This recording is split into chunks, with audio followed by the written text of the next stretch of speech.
श्रीमद्वाल्मीकि रामायण सुंदरकांड अध्याय 5। हनुमान जी का रावण के अंतःपुर में घर घर में सीता को ढूंढना और उन्हें न देखकर दुखी होना। तत्पश्चात बुद्धिमान हनुमान जी ने देखा, जिस प्रकार गौशाला के भीतर गौओं के झुंड में मतवाला सांड विचरता है, उसी प्रकार पृथ्वी के ऊपर बारंबार अपनी चांदनी का चंदोवा तानते हुए चंद्रदेव आकाश के मध्य भाग में तारिकाओं के बीच विचरण कर रहे हैं। वे शीतरश्मि चंद्रमा जगत के पाप ताप का नाश कर रहे हैं, महासागर में ज्वार उठा रहे हैं, समस्त प्राणियों को नई दीप्ति एवं प्रकाश दे रहे हैं और आकाश में क्रमशः ऊपर की ओर उठ रहे हैं। भूतलप मंद्राचल में संध्या के समय महासागर में और जल के भीतर कमलों में जो लक्ष्मी जिस प्रकार सुशोभित होती हैं, वे ही उसी प्रकार मनोहर चंद्रमा में शोभा पा रही थी। जैसे चांदी के पिंजरे में हंस, मंद्राचल की कंदरा में सिंह तथा मदमथ हाथी की पीठ पर वीर पुरुष शोभा पाते हैं, उसी प्रकार आकाश में चंद्रदेव सुशोभित हो रहे थे। जैसे तीखे सींग वाला बैल खड़ा हो, जैसे ऊपर को उठे शिखर वाला महान पर्वत श्वेत हिमालय शोभा पाता हो और जैसे सुवर्ण जटित दांतों से युक्त गजराज सुशोभित होता हो, उसी प्रकार हरिण के श्रृंग रूपी चिन्ह से युक्त परिपूर्ण चंद्रमा छवि पा रहे थे, जिनका शीतल जल और हिमरूपी पंख से संसर्ग का दोष नष्ट हो गया है, अर्थात जो इनके संसर्ग से बहुत दूर है। सूर्य किरणों को ग्रहण करने के कारण जिन्होंने अपने अंधकार रूपी पंख को भी नष्ट कर दिया है तथा प्रकाश रूप लक्ष्मी का आश्रय स्थान होने के कारण जिनकी कालिमा भी निर्मल प्रतीत होती है, वे भगवान शशलांच चंद्रदेव आकाश में प्रकाशित हो रहे थे। जैसे गुफा के बाहर शिलातल पर बैठा हुआ मृगराज सिंह शोभा पाता है, जैसे विशाल वन में पहुंचकर गजराज सुशोभित होता है तथा जैसे राज्य पाकर राजा अधिक शोभा से संपन्न हो जाता है, उसी प्रकार निर्मल प्रकाश से युक्त होकर चंद्रदेव सुशोभित हो रहे थे। प्रकाश युक्त चंद्रमा के उदय से जिसका अंधकार रूपी दोष दूर हो गया है, जिसमें राक्षसों के जीव हिंसा और मांसभक्षण रूपी दोष बढ़ गए हैं तथा रमणियों के रमण विषयक चित्त दोष प्रणय कलह निवृत्त हो गए हैं, वह पूजनीय प्रदोष काल स्वर्ग सदृश सुख का प्रकाश करने लगा। वीणा के श्रवण सुखद शब्द झंकृत हो रहे थे, सदाचारिणी स्त्रियां पतियों के साथ सो रही थीं तथा अत्यंत अद्भुत और भयंकर शील स्वभाव वाले निशाचर निशीत काल में विहार कर रहे थे। बुद्धिमान वानर हनुमान ने वहां बहुत से घर देखे, किन्हीं में ऐश्वर्य मद से मत्त निशाचर निवास करते थे, किन्हीं में मदिरा पान से मतवाले राक्षस भरे हुए थे। कितने ही घर रथ घोड़े आदि वाहनों और भद्रासनों से संपन्न थे तथा कितने ही वीर लक्ष्मी से व्याप्त दिखाई देते थे। वे सभी ग्रह एक दूसरे से मिले हुए थे। राक्षस लोग आपस में एक दूसरे पर अधिक आक्षेप करते थे, अपनी मोटी मोटी भुजाओं को भी हिलाते और चलाते थे। मतवालों की सी बहकी बातें करते थे और मदिरा से उन्मत्त होकर परस्पर कटु वचन बोलते थे।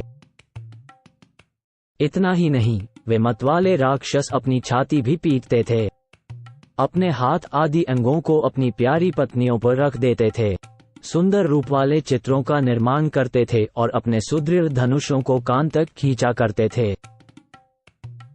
हनुमान जी ने ये भी देखा कि नायिकाएं अपने अंगों में चंदन आदि का अनुलेपन करती हैं, दूसरी वहीं सोती हैं, तीसरी सुंदर रूप और मनोहर मुख वाली ललनाएं हंसती हैं तथा अन्य वनिताएं प्रणय कलह से कुपित हो लंबी सांसें खींच रही हैं।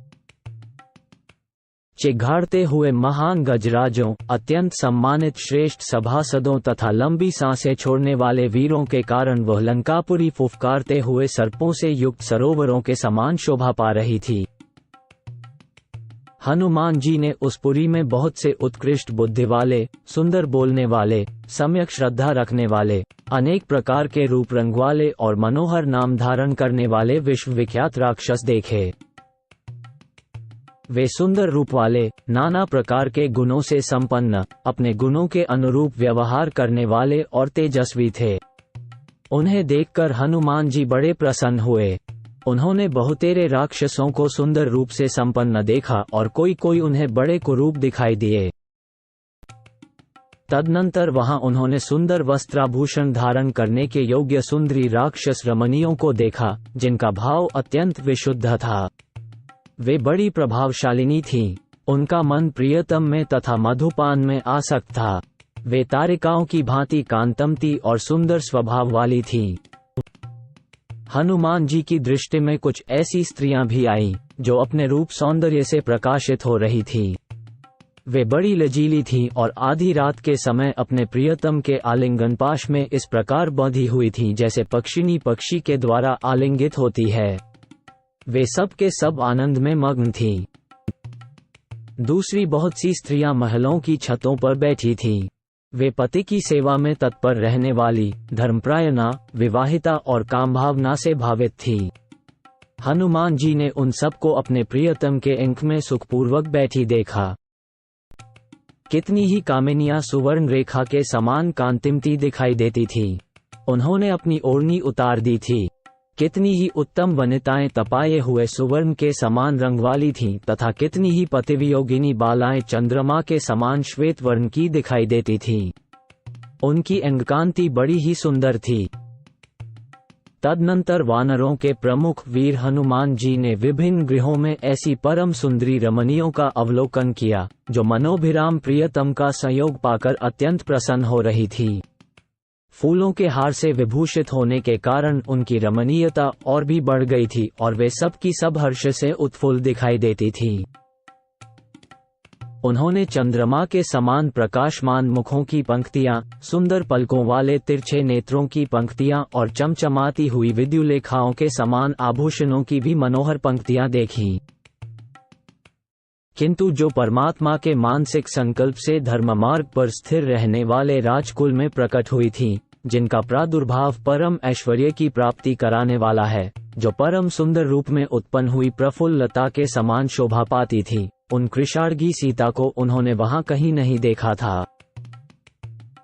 जो सदा सनातन मार्ग पर स्थित रहने वाली, श्री राम पर ही दृष्टि रखने वाली, श्री राम विषयक काम या प्रेम से परिपूर्ण, अपने पति के तेजस्वी मन में बसी हुई तथा दूसरी सभी स्त्रियों से सदा ही श्रेष्ठ थी, जिन्हें विरह जनित ताप सदा पीड़ा देता रहता था, जिनके नेत्रों से निरंतर आंसुओं की झड़ी लगी रहती थी और कंठ उन आंसुओं से गदगद रहता था। पहले संयोग काल में जिनका कंठ श्रेष्ठ एवं बहुमूल्य निष्क पदक से विभूषित रहा करता था, जिनकी पलकें बहुत ही सुंदर थीं और कंठस्वर अत्यंत मधुर था तथा जो वन में नृत्य करने वाली मयूरी के समान मनोहर लगती थी, जो मेघ आदि से आच्छादित होने के कारण अव्यक्त रेख वाली चंद्रलेखा के समान दिखाई देती थीं, धूली धूसर सुवर्ण रेखा सी प्रतीत होती थीं, बाण के आघात से उत्पन्न हुई रेखा चिन्ह सी जान पड़ती थीं तथा वायु के द्वारा उड़ाई जाती हुई बादलों की रेखा सी दृष्टिगोचर होती थी। वक्ताओं में श्रेष्ठ नरेश्वर श्री रामचंद्र जी की पत्नी उन सीता जी को बहुत देर तक ढूंढने पर भी जब हनुमान जी न देख सके, तब वे तत्क्षण अत्यंत दुखी और शिथिल हो गए। 24-27